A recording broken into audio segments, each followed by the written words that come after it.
नमस्कार श्रोते हो, स्वागत आहे आपलं यूट्यूब चॅनल कथा क्षितिजवर. तर आजची आपली कथा आहे शंकर पाटील यांच्या भेटीगाठी या पुस्तकातील सई. पावसानं मजा करून आता उघडीप दिली होती. रानात बघावं तिकडे हिरवगार दिसत होतं. पिकावर नवी टवटवी आली होती. म्हाताऱ्या माणसानं भुईला हाताचा रेटा देऊन उठावं तशी पावसात कुचमलेली पिकं वर उठली होती. जोंधळा डोक्याला लागू लागला होता. तंबाखू मिरचीतली तुटाली नेट धरू लागली होती आणि आऱ्या सुटून पसरलेल्या भुईमुगाला कळी सुटली होती. ऊन लागेल तशी पिकं तजेलदार दिसत होती. दिवस नुसता वर आला होता आणि शिवा हातात एक विळा घेऊन गवताचा भारा आणायला आपल्या बांधाकडे चालला होता. सारं शिवार हिरवगार दिसत होतं. वरखतानं नेट धरलेल्या जोंधळावर झकास काळोखी आली होती. शेंड्याची पानं टोकदार दिसत होती. दहीवर पडलेली पिकं सकाळच्या कोवळ्या उन्हात चमकत होती. जोंधळ्याला लागूनच गवताचा बांध होता. बांधाचं गवत छाती इतकं वर आलं होतं. बांध लांब होता तोवर त्या हिरव्यागार गवताचा वास भपकारत जवळ आला. सकाळच्या वेळी फुललेल्या मोगरीचा वास यावा तसा. शिवाने विळा खाली टाकला आणि धोतराचा सोगा वर करून कमरेला खोवून तो गवताकडे बघत थोडा वेळ उभा राहिला. रानवड धुंद वास घमघमत होता. गवताचा तो बांध लांबच्या लांब पसरला होता. हे सारं दान त्या कोवळ्या पिवळ्या उन्हात भरजरी हिरव्या लुगड्याच्या पदरागत दिसत होतं. रानातली ही हिरवी रेशीम चमकत होती. मन भुलत होतं. लांबवर एक नजर टाकून शिवानं खाली पडलेला विळा हातात घेतला आणि तो बांधाच्या एका कडेला गेला. पायातल्या वाहना काढून बाजूला ठेवल्या आणि चवड्यावर बसून तो पुढं झुकला. डाव्या हाताने गवताची मूठ घट्ट धरली आणि उजव्या हातातला विळा त्या दिशेनं असा पुढं नेणार तो वरच्यावर तो हातातून निसटून खाली पडला. बसकन मारून खाली बसलेला शिवा एकाएकी उठून उभा राहिला. या तरण्याताट गड्याचं अंग लडलड हळू लागलं. अंगात कापराच भरला. आपली नजर स्थिर ठेवून तो समोर बघत उभा राहिला. ते तांबडं भडक जनावर न हलता शेपटीवर उभं होतं. खडं उभं. उगतीकडं तोंड करून हलकेच तोंडाने शील घालत होतं. माणसाप्रमाणे शील घालणारा भुजंग त्यानं कधी पाहिला नव्हता. त्याचा तो आकारमान पाहून शिवाला झेंडूच फुटला. अंगाला दरदरून घाम फुटला. त्याचा जागचा पायच उचलेना झाला. जनावराला फऱ्या रोग व्हावा तसा त्याच्या मांड्या थरथरू लागल्या. धड उभा राहता येईना झालं आणि मटकन खाली बसावं तर तीही छाती होईना झाली. थंडीनं अंगात हिव भरलं. डोलकाठीगत राहिल्या जागी त्याचं अंग भिलकांडू लागलं. काय करावं हेच कळेनासं होऊन बसलं. जीव मुठीत घेऊन तो उभा राहिला. डोळ्यांची पापणी न लावता टक लावून बघत राहिला. समोरचा भुजंगही तसाच निश्चळ खडा उभा होता. कोवळे किरण अंगावर पडून त्याची कांती भिंगागत चमकत होती. तोंडानं हलकेच शील घालता घालता तो डोलू लागला. ते हलणारं जनावर जलातल्या प्रतिबिंबासारखं दिसू लागलं. आपल्याच नादात ते दंग होऊन गेलं होतं. निसर्गाची उमलणारी सकाळची शोभा पाहत ते बेभान झालं होतं. शिवाची छाती धडधडत होती. श्वास आवरता येत नव्हता. पाय स्थिर राहत नव्हते. बारीकशा आवाजानं अंगावर काटा उभा राहत होता आणि एकाएकी भुजंगानं मान वळवली.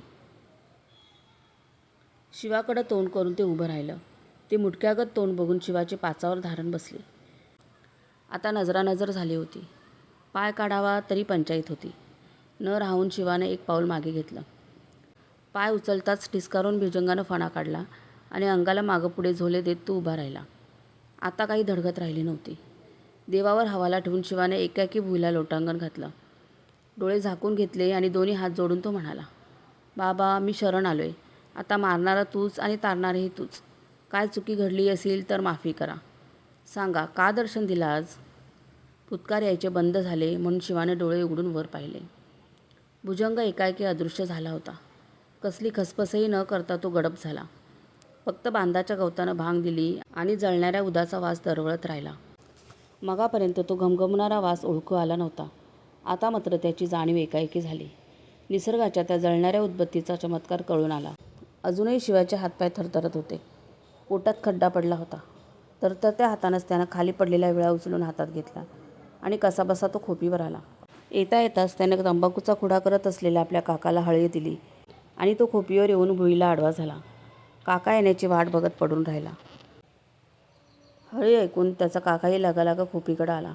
आडव्या झालेल्या शिवाला बघून त्याने लांबणंच विचारलं, काय रे पोरा, काय झालं? शिवानं फक्त डोळे उघडले आणि आपल्या काकाच्या तोंडाकडे बघत तो असाच पडून राहिला. त्याचं कपाळ घामानं डबडबलं होतं. चेहरा विचित्र दिसत होता. मृत्यूची कळा त्याच्या मुद्रेवर दिसत होती. शिवाने फक्त डोळे उघडले आणि आपल्या काकाच्या तोंडाकडे बघत तो असाच पडून राहिला. त्याचं कपाळ घामानं डबडबलं होतं. चेहरा विचित्र दिसत होता. मृत्यूची कळा त्याच्या मुद्रेवर दिसत होती.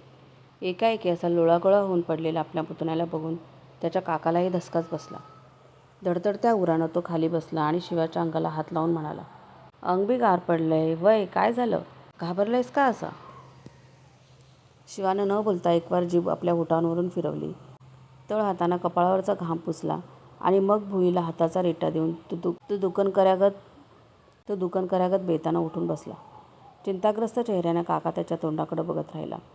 तसा आपल्याच हातानं पायाच्या पिंजऱ्या दाबत शिवा म्हणाला, आप्पा मरून 10 वर्ष झाली नाही? पोरानं हा प्रश्न आज का विचारावा हे न समजून काकानं विचारलं. आज का आठवण झाली रे तुला त्याची?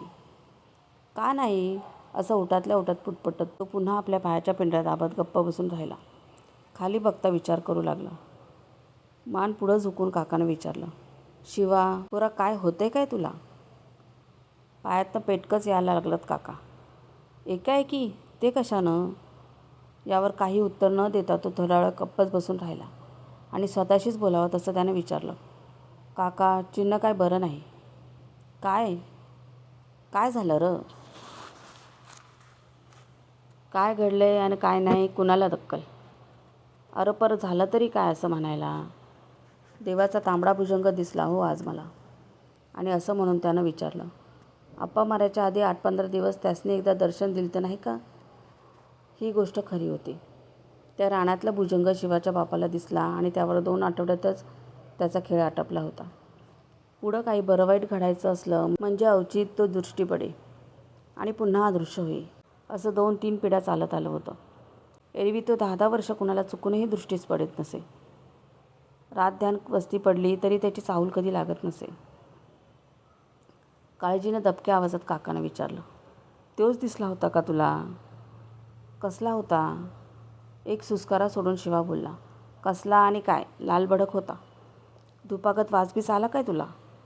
तर जवळ धूप जळावा तसा वास येत होता. कुठंसं दिसला? बांधाला हो. आता काही शंकाच राहिली नव्हती. न बोलता दोघंही अवघडून गप्प बसून राहिले. काय बोलावं हेच त्यांना समजत नव्हतं. दोघांच्याही जीवाला घोर लागला होता.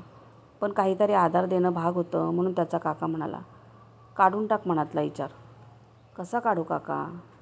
शिवाचे हे शब्द थेट त्याच्या काळजाला जाऊन भिडले. म्हातारा हबकला पण वर काळजी न दाखवता तो म्हणाला, काय घेऊन बसलायस खुळ्या? साऱ्या योगायोगाच्या गोष्टी असतात बाबा. नेमानेमी असेल तर ती कवा चुकणार आहे का? शिवा आपल्याशीच विचार करत बसला. तसा त्याचा काका धीर देऊ लागला. तसं काय नसतंय पोरा. आपल्या वाळक्या गडी त्याला 2दा भुजंग दिसला होता. काय झालं त्याचं? काका उदाहरणं सांगत होता आणि शिवा आपल्याच काळजीत गुरफटत चालला होता. काका काय सांगत होता इकडे त्याचं धाडच नव्हतं. पोराचा विचार जात नाही हे बघून तो म्हणाला, उठ असं बसू न गं. असं खाली घेऊन काय होतंय? इनाकानी घोर का लावून घेतोस? उठ काहीतरी कामाला लाग. काकानं त्याच्या हाताला धरून बळीच त्याला उठवलं. तसा शिवा म्हणाला, नाही काका मनच लागणं झालंय कशात.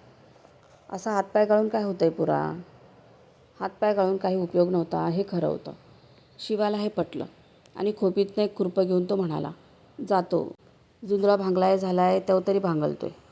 जा भांगल जा. असं म्हणून काकाही आपल्या तंबाखूच्या वावराकडे निघाला.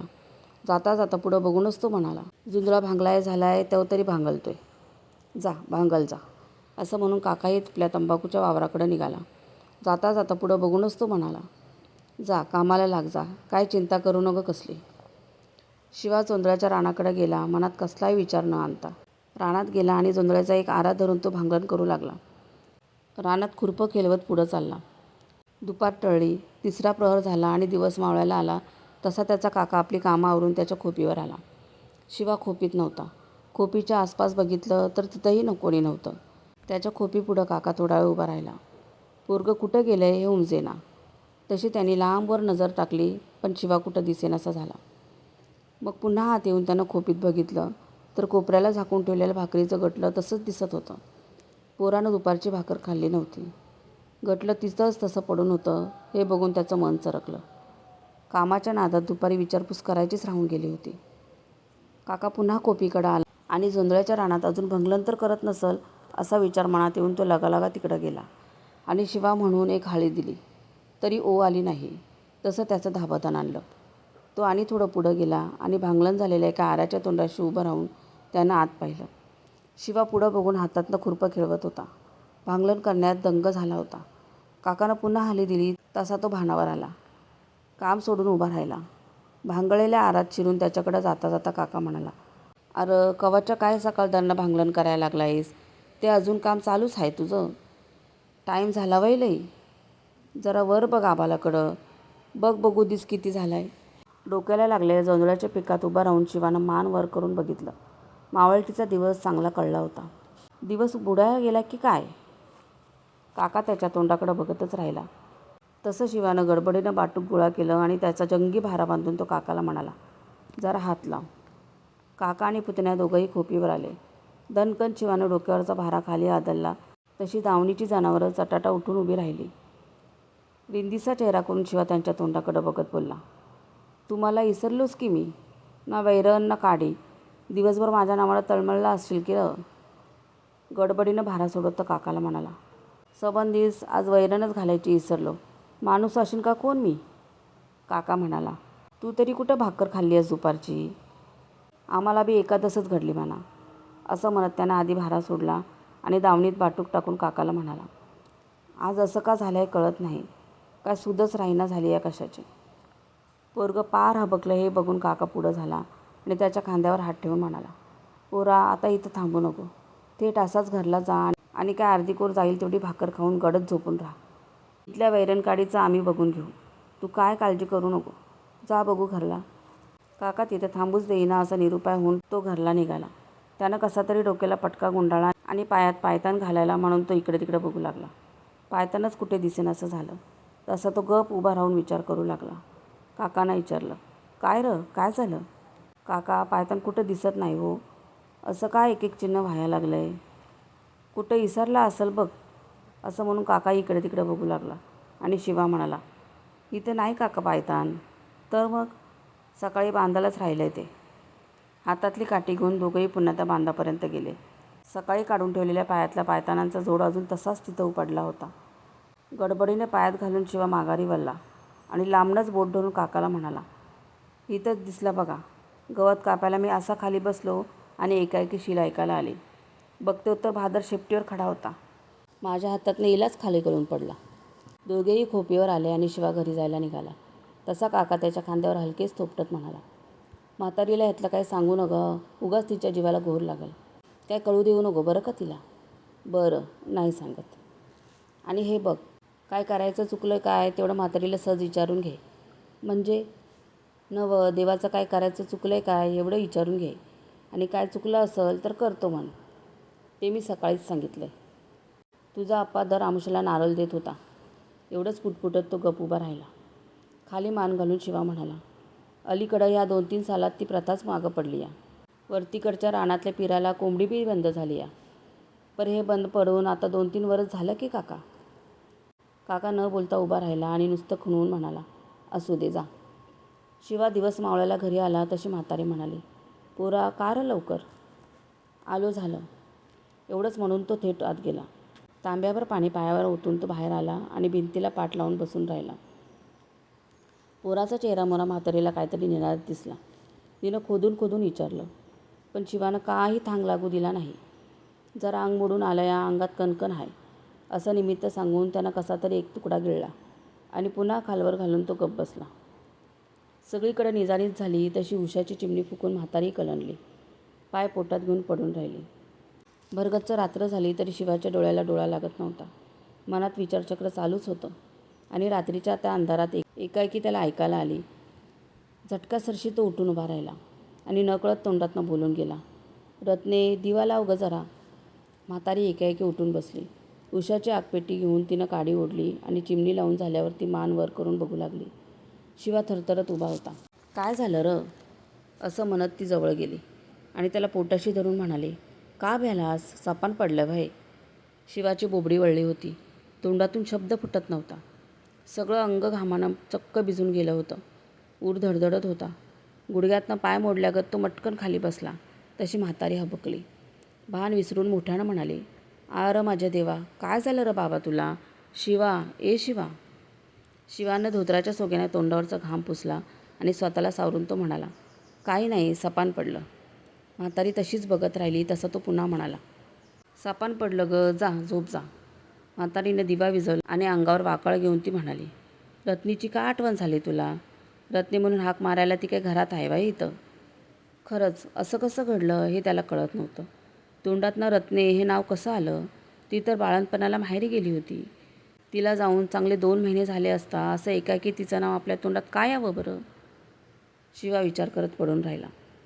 रात्र उलटत गेली तसा दोघांचा डोळा लागला आणि केव्हा मध्यरात्री माहेरी बाळंतपणाला गेलेली त्याची बायको हळूच दार उघडून आत आली आणि त्याच्या पायाशी बसून म्हणाली, "काय होतंय तुम्हाला?" "मला? वय तुम्हालाच. मला काय होत नाही, मला तुझीच काळजी लागली." त्याचा पाय दाबता दाबता खाली बघून ती म्हणाली, "माझी काळजी करायला काय झालं? मी तर खाऊन पिऊन चांगली बोक्यागत झाले." तो उठून बसला आणि दार बंद करून हळू आवाजात म्हणाला, "आईला सांगायची नाही गोष्ट." "काय? कसली गोष्ट?" तो भानावर आला आणि उठून बसला. तो बेचैन होऊन गेला होता. त्याने आईला हाक मारली तशी म्हातारी घाबऱ्या घाबऱ्या म्हणाली, "का र? काय होतं या?" "का नाही, जरा दिवा लाव." दिवा लावला आणि शिवा म्हातारीजवळ येऊन म्हणाला, "झोप काय लागना मला. जरा बोलत तर बसूया." म्हातारीही उठून बसली. दोघंही एकमेकांच्या तोंडाकडं बघू लागली. शिवा म्हणाला, "चिमणी जरा मोठी तर कर."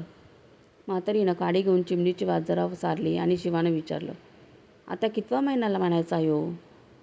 म्हातारी एडबडली. ती म्हणाली, "कसला महिना म्हणतोस?" "नवं, रत्नीला आता कितवा महिना लागला म्हणतो?" म्हातारी त्याच्या तोंडाकडं बघत राहिली. पोरगं असं का बोलू लागलंय हे तिला